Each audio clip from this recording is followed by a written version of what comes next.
पहा, एका स्त्रीची ओळख करून देताना एका पुरुषाने म्हटलं, काय म्हटलं, की तिच्या आईच्या नवऱ्याची बहीण कोण आहे? माझी आत्या आहे. तर मग तो पुरुष त्या स्त्रीचा कोण, असा प्रश्न आहे. पहा, आता हा घेऊया आपण पुरुष आणि ही घेऊया स्त्री. तर हा पुरुष या स्त्रीला म्हणतो की तिच्या आईच्या नवऱ्याची बहीण, आईचा नवरा म्हणण्यापेक्षा आपण सरळ काय म्हणूया, तिचे वडील म्हणूया. आई घ्यायची पुन्हा तिचा नवरा घ्यायचा, त्याच्यापेक्षा या स्त्रीच्या वडिलांची कोण? बहीण. या स्त्रीच्या वडिलांची जी बहीण आहे, जी बहीण आहे ती माझी कोण आहे? आई आहे. पहा, आता आपल्या वडिलांची बहीण आपली कोण होते? आत्या होते. बरोबर आहे की नाही? बरोबर आहे. ती स्त्री, स्त्रीचे वडील, वडिलांची बहीण म्हणजे या स्त्रीची कोण झाली? ही आत्या. आणि ह्या मुलाची ही आई आहे, म्हणजे या बहिणीचा हा मुलगा आहे, म्हणजे या स्त्रीचा आत्याचा मुलगा. म्हणजे आपण याला काय म्हणू शकतो? तिचा हा आत्ते भाऊ आहे आणि ही स्त्री त्याची मामे बहीण आहे. आता बघा, प्रश्नामध्ये आपल्याला त्या पुरुषाचं त्या स्त्रीशी नातं विचारलंय, म्हणजे तो पुरुष जो आहे तो त्या स्त्रीचा कोण? तर पुरुष त्या स्त्रीचा आत्ते भाऊ आहे. आलं लक्षात? आणि ती स्त्री जर त्या पुरुषाची कोण असं विचारलं असतं तर स्त्री कोण असती? मग त्याची मामे बहीण असते. बरोबर आहे. म्हणून इथे आपल्याला उत्तर लिहावं लागणार आहे आत्ते भाऊ. बरोबर आहे. पाहायचा पुढचा प्रश्न.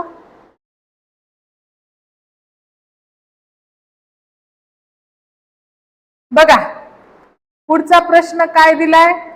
शिवानीचा परिचय करून देताना विजयने म्हटले, तिचे वडील माझ्या वडिलांचे एकुलता एक मुलगा आहे. कोणाचे वडील? शिवानीचे वडील माझ्या वडिलांचा एकुलता एक मुलगा आहे. तर मग विजयचं शिवानीशी नातं काय? किंवा विजय शिवानीचा कोण? बघा, शिवानीचा परिचय करून देताना विजयने म्हटले की शिवानीचे वडील, पहा, शिवानीचे कोण? वडील. हे जे शिवानीचे वडील आहेत हे विजयच्या वडिलांचे, कोणाचे? विजयच्या वडिलांचे. वाचा पुढे काय दिले? विजयच्या वडिलांचा एकुलता एकच हा मुलगा आहे, यांना दुसरा मुलगा नाही, एकच मुलगा आहे. ते कोण? शिवानीचे वडील. हा एकच मुलगा आहे. कोणाला? विजयच्या वडिलांना नाही. पा, आलं का लक्षात? कोण लक्षात? विजयच काय म्हणायला की माझ्या वडिलांना फक्त एकच मुलगा आहे आणि तो म्हणजे कोण आहेत? शिवानीचे वडील आहेत. आलं का लक्षात? ते म्हणते ना, माझ्या वडिलांचा तिचे वडील हे एकुलता एक मुलगा आहे. आलं का घोटाळा सगळ्या लक्षात? मग आता आपल्याला विचारले, तर मग विजयचं शिवानीशी नातं काय? सांगा, विजय शिवानीचा कोण? वडील. सांगा, कुण कुण भाऊ काका लिहिलं होतं? दुसरा मुलगाच नाही तर काका कुठून येणार आहे? येणार आहे का? येणारच नाही. इथं उत्तर असेल पहा, वडील. समजलंय का? परत एकदा सांगू. बघा, जो विजय स्वतः आहे, हा विजय काय म्हणतोय? ही जी शिवानी आहे आणि शिवानीचे जे वडील आहेत हे माझ्या वडिलांचा एकुलता एक मुलगा आहे. विजय काय म्हणतोय? माझ्या वडिलांना एकुलता एकच मुलगा आहे आणि तो म्हणजे कोण आहेत? शिवानीचे वडील आहेत. मग स्वतः विजयच त्यांचा मुलगा आहे. कारण वडिलांना दुसरा मुलगा आहे का? नाही. मग विजय स्वतःलाच म्हणतोय की माझ्या वडिलांना, शिवानीचे वडील हा एकुलता एकच मुलगा आहे, तर मग सांगा शिवानीचं विजयशी नातं काय? तर मग विजय कोण झाले? शिवानीचे वडील झाले. एकुलता एक म्हणलं की थोडस थांबायचं, तिथं काका येणं शक्य नाही. देऊ मग असाच पुढचा प्रश्न.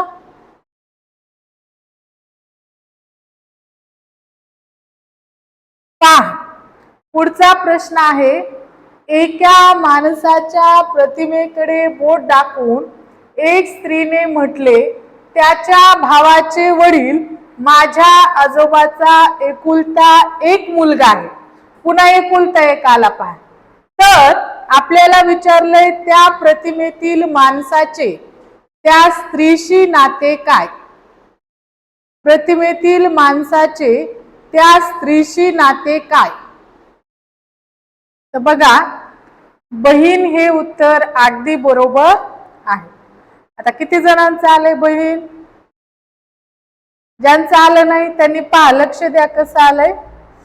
तर पहा, एका माणसाच्या प्रतिमेकडे बोट दाखवून एक स्त्री म्हणाली, स्त्री म्हणजे फिमेल धरूया, माणूस म्हणजे मेल धरूया.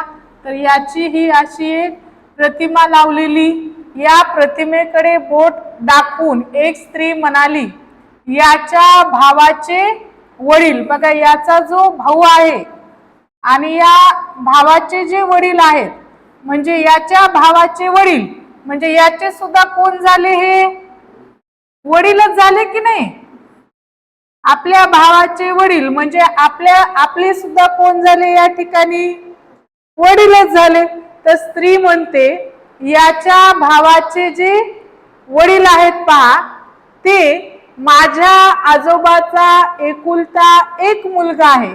या स्त्रीच्या आजोबाचा मुलगा म्हणजे तिच्या वडिलांचे वडील. आजोबा कोण त्या स्त्रीचे? तिच्या वडिलांचे वडील. आणि ती काय म्हणते? या दोघांचे जे वडील आहेत ते माझ्या आजोबांचा एकुलता एक मुलगा आहे. म्हणजे हे तिघही कोण आहेत? बहीण भाऊ आहेत पहा. आणि या तिघांचे सुद्धा वडील एकच आहेत. आणि मग ही स्त्री म्हणते की या दोघांचे जे वडील आहेत हे माझ्या आजोबाचा एकुलता एक मुलगा आहे. त्या आजोबाला दुसरा मुलगाच नाही, एकच मुलगा आहे, तो म्हणजे या तिघांचे वडीलच आहेत. आता प्रश्न दिलाय, प्रतिमेतील माणसाचे त्या स्त्रीशी नाते काय? हे तिघ जण कोण झाले? बहीण भाऊ. मग ही स्त्री याची कोण झाली? बहीण. तसं माणसाचं तिच्याशी नातं म्हटल्यानंतर या ठिकाणी पर्यायामध्ये भाऊ यायला पाहिजे होतं, पण तरी सुद्धा दिलेल्या पर्यायानुसार आपण काय म्हणू शकतो? ती त्याची बहीण आहे. कारण दुसरा पर्याय त्या ठिकाणी येत नाही. बघा, असाच पुढचा प्रश्न पाहूयात आता.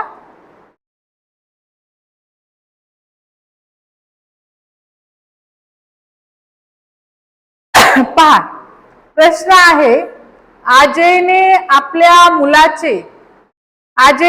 आपल्या मुलाच्या म्हणजेच मोहनच्या फोटोकडे इशारा करत एका महिलेला म्हटले, काय म्हटले? की त्याची आई तुझ्या आईची एकुलती एक मुलगी आहे.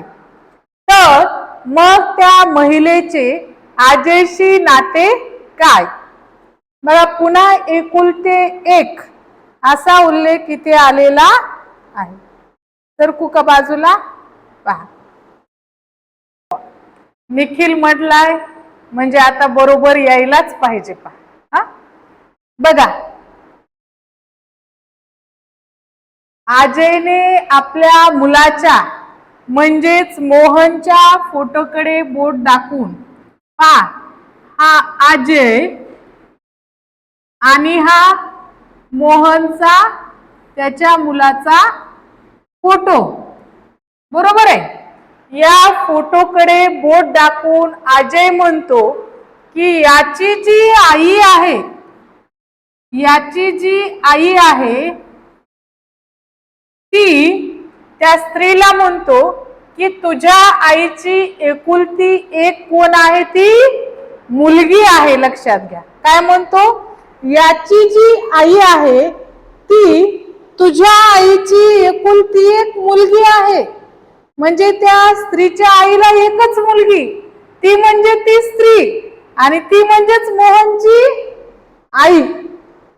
आलं का लक्षात?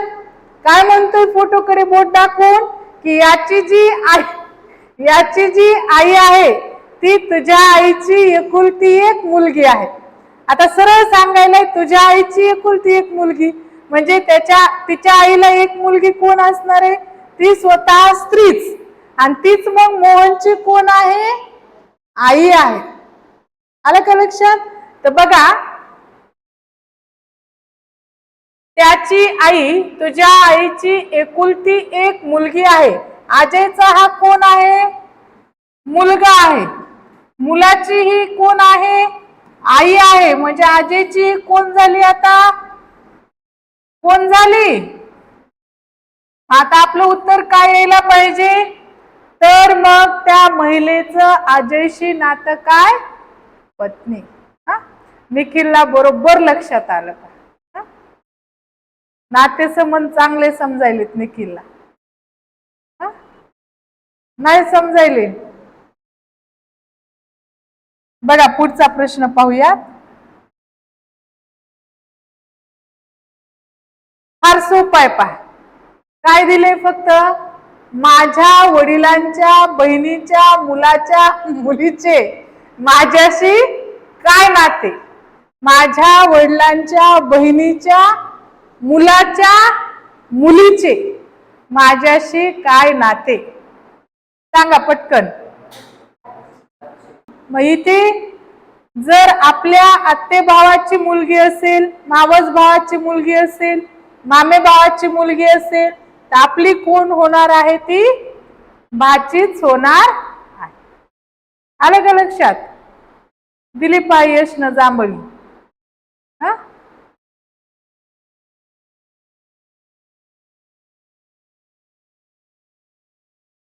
बघा पुढचा प्रश्न पहा.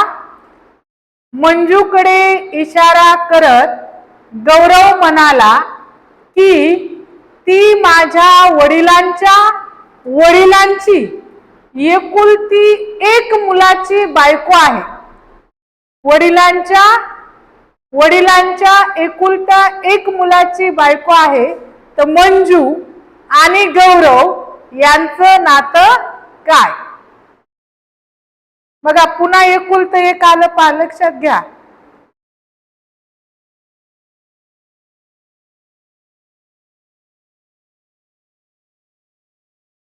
बघा मंजूकडे इशारा करत गौरव काय म्हणतो की मंजू जी आहे, पहा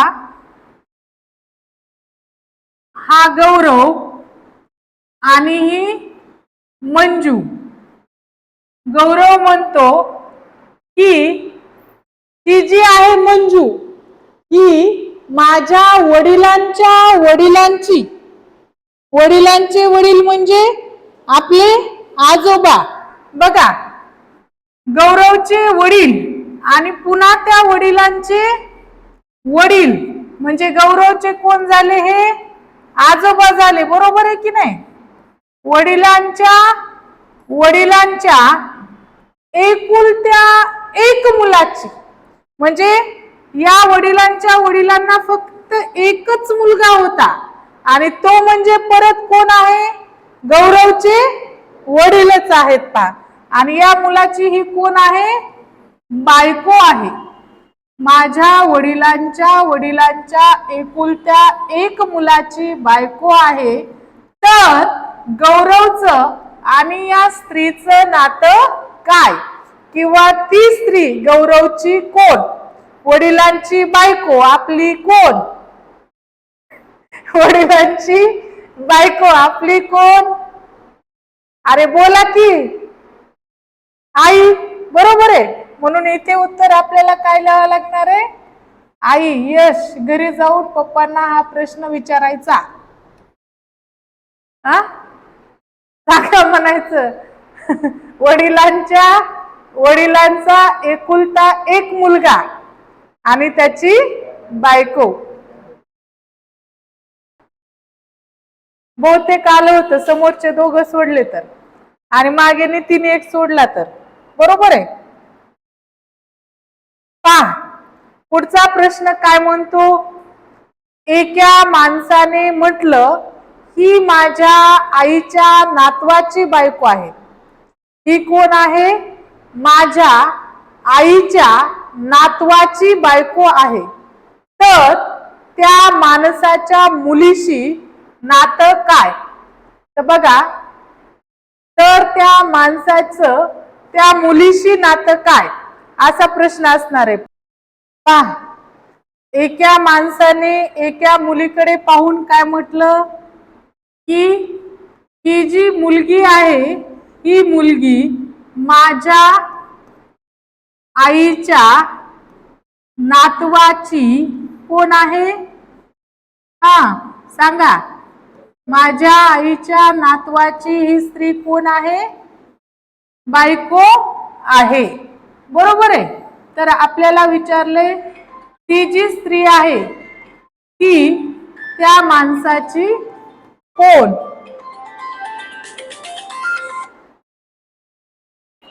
हॅलो, हो, आपली आई आणि आईचा नातू म्हणजे आपला कोण झाला? हा मुलगा झाला आहे की नाही. आणि मुलाची बायको म्हणजे आपली कोण झाली? ही सून झाली. आता आपल्याला काय विचारलंय? ती स्त्री त्या माणसाची कोण? तर ती स्त्री त्याची कोण? सून. आणि तो माणूस तिचा कोण? सासरा. इथे काय उत्तर येईल आपलं? सासरा. बरोबर आहे.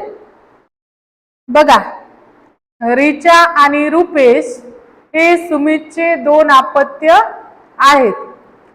रुपेशचे वडील सुमित आहेत, पण रिचा सुमितचा मुलगा नाही. तुम्हाला त्या दिवशीचा असा प्रश्न घेतलाय, मुलगा नाही म्हणजे कोण आहे? मुलगी आहे. तर रिचा व सुमितचं नातं काय? सगळ्यांना समजलंय? स्किप करू का? समोर दोघांना नाही नाही. बघा, रिचा आणि रुपेश हे सुमितचे कोण आहेत? दोन अपत्य आहेत. पहा, सुमितला हे दोन अपत्य आहेत. एक आहे रिचा, दुसरा आहे रुपेश. बरोबर आहे. इथपर्यंत समजलं का यश आणि विवेक? रुपेशचे वडील सुमित आहेत, पण रिचा सुमितचा मुलगा नाही. मग रिचा त्याची कोण आहे? मुलगी. तसं नावावरूनच आपल्याला कळाले, पण इथं आपल्याला जास्तच बिनडोक समजिले. रिचा त्याची कोण आहे? मुलगी आहे. तर रिचा व सुमितचे नाते कोणते? रिचा सुमितची कोण असेल? मग मुलगी असेल. बरोबर आहे. आकाशला 3 बहिणी आणि 3 भाऊ आहेत. चैतालीला 2 बहिणी आणि 3 भाऊ आहेत. सौरभ चैतालीचा भाऊ आहे व आकाशची बहीण कोण आहे? सरला आहे. तर सर्वात जास्त भाऊ कोणाला? पहा, हा जर आपण आकाश घेतला तर आकाशला किती बहिणी आणि किती भाऊ आहेत? 3 बहिणी. काय झालं रे? 3 बहिणी आणि भाऊ किती आहेत आकाशला? 3च आहेत. बरोबर आहे. चैतालीला 2 बहिणी आणि 3 भाऊ आहेत. पहा, इकडे घेऊयात, पुन्हा बघूयात एकत्र आहेत का वेगवेगळे आहेत. चैतालीला किती बहिणी आहेत? 2 बहिणी आणि 3 भाऊ आहेत. पहा, सिस्टर आणि ब्रदर. सौरभ चैतालीचा भाऊ आहे. पहा, सौरभ जो आहे या तिन्हींपैकी एक हा चैतालीचा कोण आहे? भाऊ आहे. बरोबर आहे. आकाशची बहीण सरला आहे पहा. या तिन्हींपैकी एक जी आहे ही सरला आहे, आकाशची बहीण. बरोबर आहे. तर सर्वात जास्त भाऊ कुणाला आहेत? सर्वात जास्त भाऊ कोणाला आहेत? बघा, सरलाला जर धरलं तर हे 3 आकाशचे भाऊ म्हणजे सरलाचे सुद्धा भाऊच, आणि एक हा आकाश. एकूण सरलाला किती भाऊ झाले? 4 भाऊ झाले. पण चैतालीला मात्र फक्त 3च आहेत पहा. मग सगळ्यात जास्त भाऊ कुणाला झाले? सरलाला झाले. बरोबर आहे.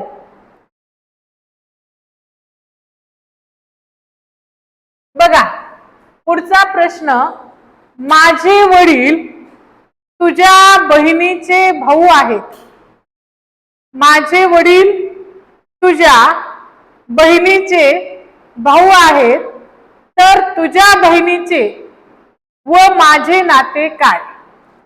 तुझ्या बहिणीचे व माझे. पहा, एक मुलगा काय म्हणतो एका माणसाला की माझे जे वडील आहेत, माझे वडील कोण आहेत? तुझ्या बहिणीचे भाऊ आहेत. तुझ्या बहिणीचे भाऊ आहेत म्हणजे तुझे सुद्धा कोण आहेत? ते भाऊच आहेत पहा.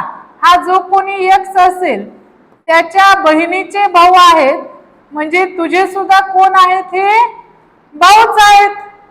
बरोबर आहे. म्हणजे हे 3 जण काय झाले? आता बहीण भाऊ झाले. 2 भाऊ झाले, माझे वडील, दुसरा एक, आणि दोघांची कोण झाली? बहीण झाली.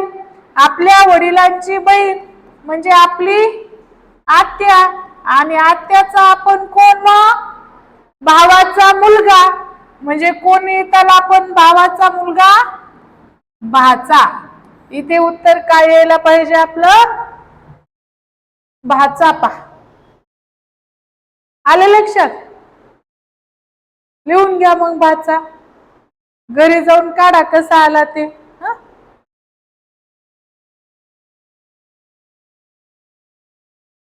बघा, पुढचा प्रश्न काय म्हणतोय? शेजारच्या माणसाचा परिचय करून देताना एक स्त्री म्हणाली, त्याची बायको माझ्या आईची एकुलती एक मुलगी आहे. पुन्हा तिथंच पहा, त्याची बायको माझ्या आईची एकुलती एक मुलगी आहे. माझ्या आईला दुसरी मुलगी आहे का? नाही, एकच मुलगी, ती म्हणजे मी स्वतःच आहे. तर त्या स्त्रीचे त्या माणसाशी नाते काय? नाही. पहा,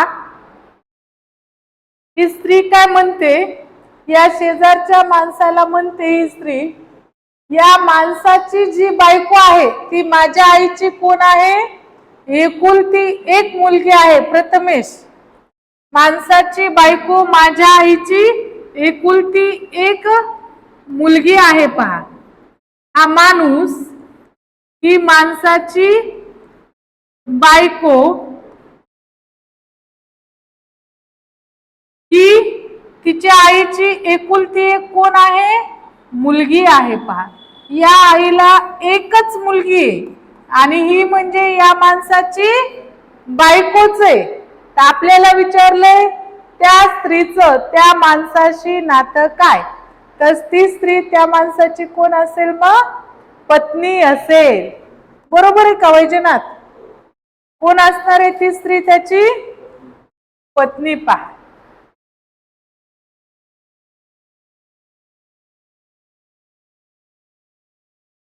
एका चोराला पोलीस पकडून नेत होते. पहा, एका चोराला पोलीस पकडून नेत होते तेव्हा एका स्त्रीने चोराला सोडून देण्याची विनंती केली.